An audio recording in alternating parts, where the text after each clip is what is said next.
Welcome back to Conservative American Predictions. Today is November 3rd, 2024. We are so close to the 2024 elections, both for president, for House, for the Senate. And it really just feels like yesterday that the 2022 midterms happened. It feels like really just a few weeks ago that, Joe Biden became president and he won in 2020. It just feels so short to me. I don't know if that's how it feels to y'all too. And it feels really weird that we finally made it to election day. I've been waiting for this moment for years basically, but now that it's finally here, I'm pretty nervous for how it's going to go. I'm also very excited for it. I hope you guys are too. And make sure to vote on election day if you have not already. Make sure that your voice is heard. I don't care who you vote for, just make sure it's heard. It's one of the most important things you can do as an American citizen, and I really hope you all do it this year. But anyways, getting into the prediction, we'll start in the Northwest, and we'll just get Montana out of the way with. This is the Ryan Zinke seat, and I think it's going to go pretty easily Republican. It's a rematch from 2022, and Zinke is going to do better this year. Also, on the Senate level, Tester in some polls has even lost the first district, which is a big concern for Democrats, and that means that Zinke is probably going to win it pretty easily on the House level, especially when he's carried by Trump. Then we go to Oregon, and I expect the seat to flip to the Democrats, the first flip for them so far of the competitive seats, probably by about 3 points. So it's the Chavez-DeRemer, who's the incumbent, versus, I believe, Michelle Bynum. And Bynum actually beat her in a state senate race a couple years back, which is an interesting fact. But it was a pretty easy Biden win back in 2020, and I expect Kamala to win it by a pretty decent margin as well this year.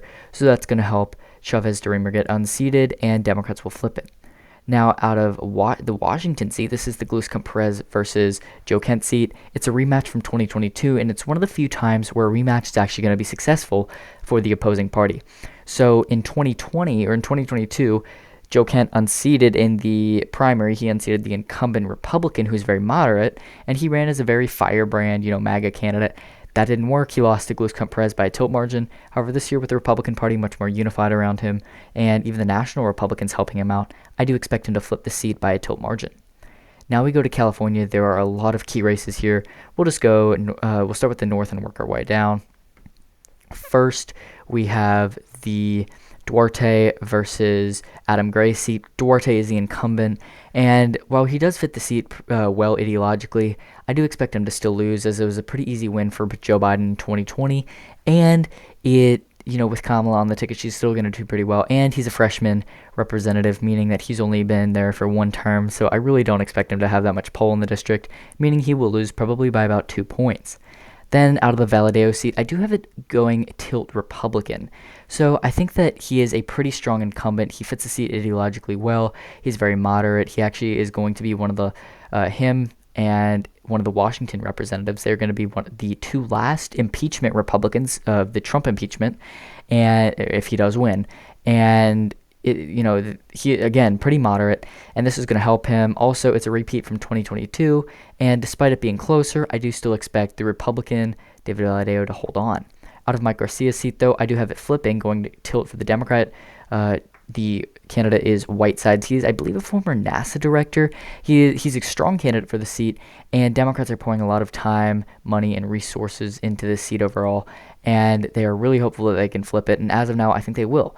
Just like Valadeo's seat and Duarte's seat, it is a very Democratic-leaning ticket at the top of the level, or at the top of the ticket. But with Garcia being a somewhat popular congressman, it's going to be hard to unseat him, but I think they will be able to. Then after this, we go down to the three final seats in California. We'll start with the highest one first. This is the Michelle Steele seat versus, I believe, Dave Tran. Maybe it's not Dave, but his last name is Tran. Both are fairly strong candidates. However, Steele is the incumbent. She's won the seat by good margins before, and I expect her to win it by a decent margin again this year. It's going to be an overestimation of the presidential level, of course. And while Tran, is polling pretty well, at the end of the day, I expect Michelle Steele to win by about 1.5%. And then out of the Bow versus Min seat, this is a seat currently held by Katie Porter, a pretty progressive Democrat. She won by a lean margin, I believe, about 2 or 3 points in 2022. and Scott Baugh was the same Republican. Now, this technically isn't a rematch as Democrats nominated Dave Min, and Min is running an abysmal campaign. He's a very weak candidate, has a lot of scandals, so I expect it to be a hard-fought race. However, at the end of the day, Republicans are still going to lose it, in my opinion, and Min will win by about 0.5%. And then out of the Calvert-Rollins seat, I expect Calvert to win by about 0.75%. Rollins is a decent candidate, however, again, another rematch, and with Trump winning at the top of the ticket, probably, it's going to be hard for Calvert to lose, but it still is possible. But again, as of now, I'm going to say it is a tilt Republican victory.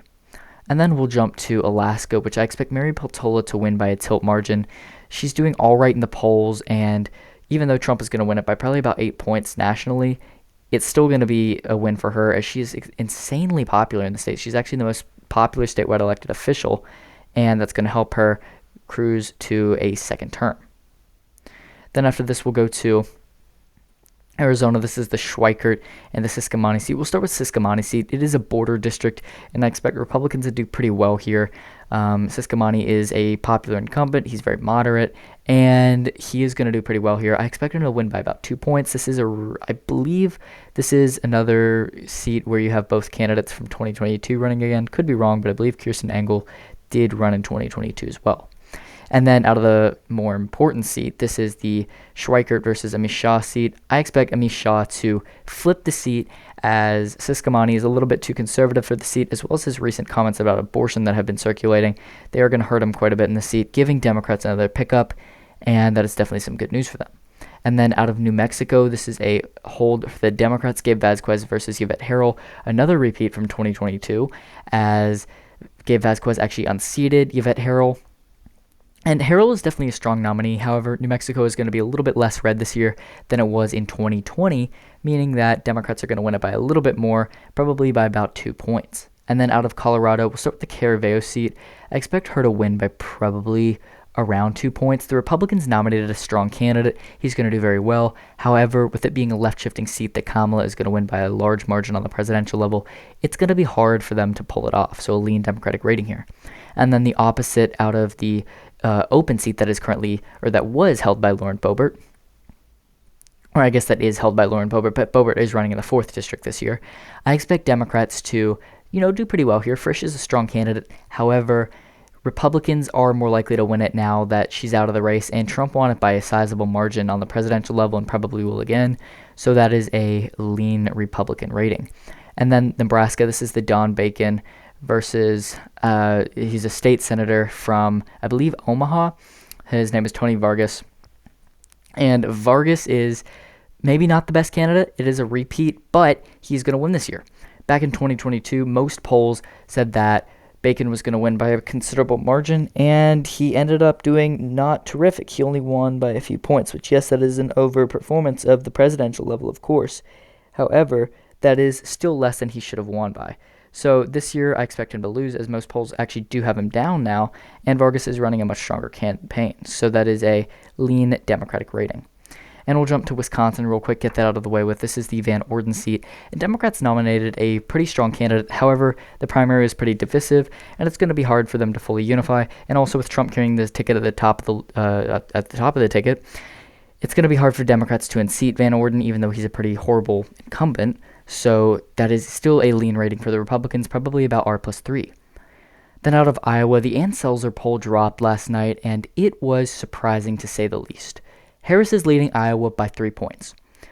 If she wins Iowa by 3 points, then it is a just landslide across the board. However, the chances of that happening are so unlikely. I still have it going pretty easily for Donald Trump. And, you might be like, okay, well, Selzer has been very, very accurate. I know that. But Iowa going D+3 is just not happening.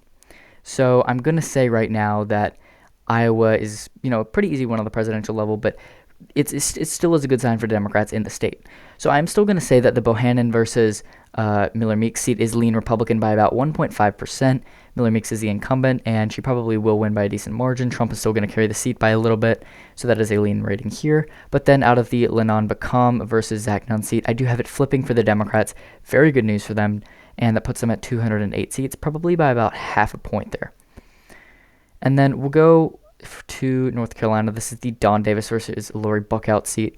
Buckout is a, pretty good candidate for the seat. However, Don Davis is a strong incumbent. He's pretty popular and he represents the district ideologically well. He's a fairly moderate Democrat, and I expect him to cruise to victory by about 4 points. Then we'll jump to Maryland real quick. This is a pretty interesting seat. The most recent poll, actually done by, it's not an internal poll from either candidate, has the Republican Parrott up by 2 points, which is very, very impressive. However, at the end of the day, with it being a more Democratic-leaning district and Kamala winning it at the top of the ticket, I do expect it to go lean Democrat by about 2 points. Then we go to Virginia. The first seat is the Anderson seat, and he's running against Eugene Vindman. However, if I used to have it as a tilt Democrat margin, now I have it lean. Yes, early vote is still looking good here. However, Democrats are doing a little bit better, and even Anderson's own internals are reflecting that. Previously, it was a tied race, then it was a D+1. Now it's up to D+2. So I expect Vindman to win by a lean margin, even though he's a weak candidate.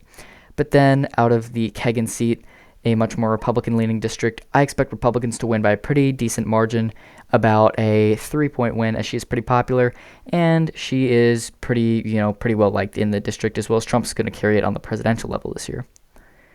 And then we'll go to Ohio real quick. This is the Coughlin versus Amelia Sykes seat. And Sykes, in my opinion, is going to win by about 3 points. The polls are looking pretty good for her, and it's going to be hard to flip this seat, especially when Harris probably narrowly wins it on the presidential level, but it could go either way presidentially, but on the House level, with her being the incumbent and it probably being narrow on the presidential level, I still think she is favored by a lean margin. And then out of Michigan, 3 very important seats. I'll start with John James's seat. I expect Republicans to hold this by a lean margin. He only won by a tilt margin in 2022. However, Republicans just did horrible in Michigan in 2022. And with it not being that big of a blue wave in this state in 2024, it's going to be hard for Democrats to do that well. So lean rating here by about 3 points. But in the, I believe it's the 8th district, this is the McDonald-Rivet seat versus Paul Junji. Junji is not a strong candidate, and yes, some polls have him up. However, I believe that McDonald-Rivet is doing pretty well. She is running a pretty strong campaign, and I do expect it at the end of the day to be a lean Democratic rating for McDonald-Rivet. Also, I apologize for saying I actually forget their first name, so I apologize. I don't even remember what they are, so my apologies, but still a lean Democratic rating. But then we jump south. This is the 7th district, represented by Elisa Slotkin. She won by actually a likely margin in 2022, but this year, with her retiring, it's going to be much closer. And right now, I have the Republican, Tom Barrett, winning by a tilt margin, very close, but he's running a much stronger campaign than his Democratic opponent is, and I think that's going to pay off at the end of the day, giving Republicans a a tilt victory here. We'll jump to Connecticut real quick. This seat, I believe, is going to vote for Johanna. He's the incumbent by about 4 points. Yes, George Logan is a strong candidate. However, at the end of the day, it's still a pretty Democratic-leaning seat, and you are going to see them hold it. Then we jump up north to Maine, and I do have it flipping from my last prediction. Previously, I had it tilt Republican, but after a Golden plus 12 poll came out, that's definitely good news for his campaign. And with him just being a super strong candidate, he surges every year when he needs to. He's won 3 competitive races. He won in 2018, he won in 2020, he won in 2022. I expect him to narrowly pull it off this year, but that is very good news for him, as it sets him up for a potential run for governor or maybe even Senate in 26. And then we'll go to New Jersey. This is a seat where Republican Tom Keene will hold on, in my opinion, by about 3 points. Sue Altman is too progressive for the seat, and Democrats only now started worrying about it. So I don't think that they're going to win it, but it is still a closer race, probably about a 3-point win for Thomas Keene. And then after this, Pennsylvania, we'll start with the Perry versus Stelson seat. I expect Perry to win, however, it's closer than it should be. She's running a very strong campaign, and she's actually doing pretty well. She's led most polls, but at the end of the day, with Trump carrying the seat and with Perry being the incumbent, it's going to be hard to unseat him. I have it going Republican by about 2.5 points. But then good news for Democrats, I have bumped up the McKenzie versus Wild seat up to a lean margin for them, as Wild is just doing very, very well in the polls, and even though Trump will carry the seat on the presidential level, it's going to be hard for the Republicans to unseat Wild. Same thing on the 7th district, or on the 8th district, I believe. Both these are the 7th and 8th districts, however, I get the numbers confused. My apologies. But either way, it is a tilt Democratic rating now for the incumbent Matt Cartwright.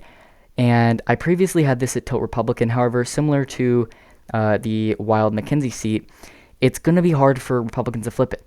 Cartwright is very, very popular here. He always does well. And despite him not even being that moderate, he's able to appeal to many Republicans. So even though Trump's going to win the seat by probably a likely margin, you're going to still see Cartwright hold on very, very narrowly. And then we come to New York, where the House majority was made for the Republicans in 2020 or in 2022. This year, it's what's going to solidify the Democrats, as I have them flipping the D'Esposito-Gillum seat. Gillum is polling pretty well, and I do expect them to win here very, very narrowly, at least compared to what they should be winning. It looks like Trump is doing all right in the district, but overall, it is going to be closer on the congressional level, probably. I have it going about D plus 3 or 4 right now. D'Esposito, sure, he's still a strong incumbent, but with it being such a Democratic-leaning seat, it's going to be hard to hold it.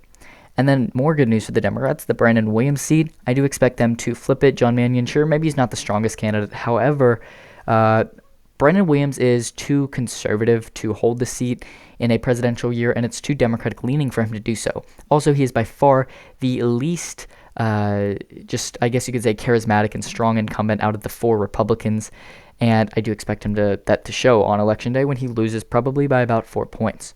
But then some good news for Republicans, the Mike Lawler seat, I do expect them to hold by about 2 or 3 points, which is actually more than they won by in 2022, as Mondaire Jones is just a horrible candidate, is running a horrible campaign. He failed to win the Working Families primary after he kind of backed off of his progressive stances, and doing that has hurt him with progressive voters, but his old progressive statements have hurt him with moderate voters as well. So basically, it's just a lose-lose situation for him, and that's going to show when he loses by a lean margin.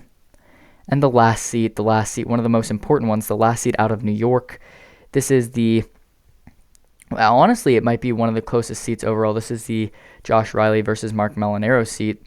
And I do expect it to narrowly flip for the Democrats. So Josh Riley narrowly picks up this seat, probably by about 0.2 or 3%. It's going to be very close, as Trump might even carry it on the presidential level. However, Josh Riley is running a pretty strong campaign, and Molinaro barely won the seat in 2022 when it was a much redder environment in the state. So this is my updated House prediction. This is my final House prediction, actually, and Democrats do flip the majority, 220 seats for them, 215 for the Republicans. There are basically 12 seats I could see really going either way. Overall, those are the tilt seats. So Democrats could expand their majority even further, or they could flip the majority by a further margin, or Republicans could theoretically hold on to their margin if they do pretty well on election night. But this is how I see the seat going right now. I hope you did enjoy the video, though, and make sure to subscribe for more videos like this, and for my Senate and presidential predictions, which will be coming out later today. So again, thank you for watching, and I'll see you guys next time.